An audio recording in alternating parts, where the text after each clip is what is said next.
नमस्कार, मैं हूं प्रवीण गौतम। एक तरफ पीएम मोदी के लोकसभा चुनाव में धर्म के नाम पर राजनीति करने का दुनिया भर में डंका बज रहा है। विदेशी मीडिया में पीएम मोदी के बयानों की चर्चाएं हैं, तो विपक्षी नेता चुनाव आयोग पर सवाल उठा रहे हैं कि चुनाव आयोग अब तक क्यों सोया हुआ है। अब तो सुधीर चौधरी और श्वेता सिंह जैसे एंकर भी फैक्ट चेक कर चुके हैं कि पीएम मोदी ने कांग्रेस के मैनिफेस्टो को लेकर जो मंगलसूत्र और प्रॉपर्टी जब्त करने वाला बयान दिया वो सरासर झूठ है। कांग्रेस के मैनिफेस्टो में ऐसा कुछ नहीं लिखा है। विदेशी चैनल भी पीएम मोदी के बयान की आलोचना कर रहे हैं। इसके अलावा टाइम की वेबसाइट पर आप ये खबर देख सकते हैं जिसमें पीएम मोदी के बयान की आलोचना की गई है। इन तमाम बातों के बीच विपक्षी नेताओं ने चुनाव आयोग से मुलाकात भी की है। वाजपेयी सरकार में मंत्री रहे और पूर्व बीजेपी के दिग्गज नेता यशवंत सिन्हा ने तीनों चुनाव आयुक्त पर कटाक्ष किया है।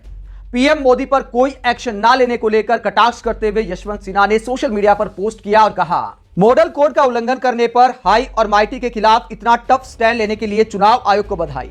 चुनाव आयोग के ऐसे व्यवहार को देखकर आज टीएन शेषन भी शर्मिंदा हो जाते।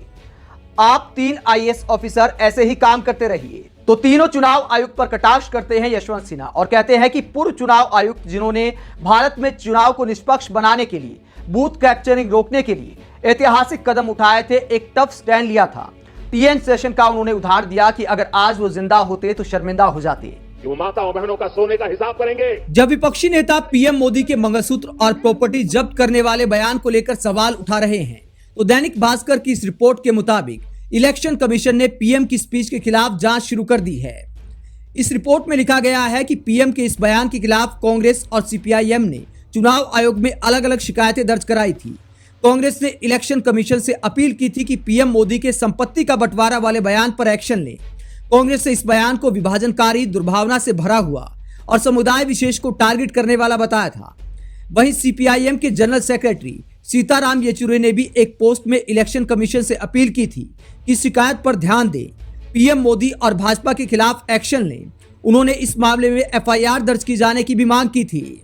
लगातार आलोचना और विपक्षी नेताओं के पीएम मोदी के खिलाफ एक्शन लेने की मांग के बाद चुनाव आयोग की जांच शुरू करने की खबर तो सामने आ गई, लेकिन अब तक इसको लेकर कोई आधिकारिक बयान सामने नहीं आया है कि चुनाव आयोग पीएम मोदी पर क्या एक्शन लेने वाला है। और सवाल ये भी उठता है कि पीएम मोदी का बयान जब सबके सामने है तो चुनाव आयोग पीएम मोदी पर एक्शन कब लेगा, या फिर जांच की औपचारिकताएं पूरी की जा रही हैं। आप इस पूरे मुद्दे पर क्या सोचते हैं, कमेंट बॉक्स में अपनी राय जरूर दें।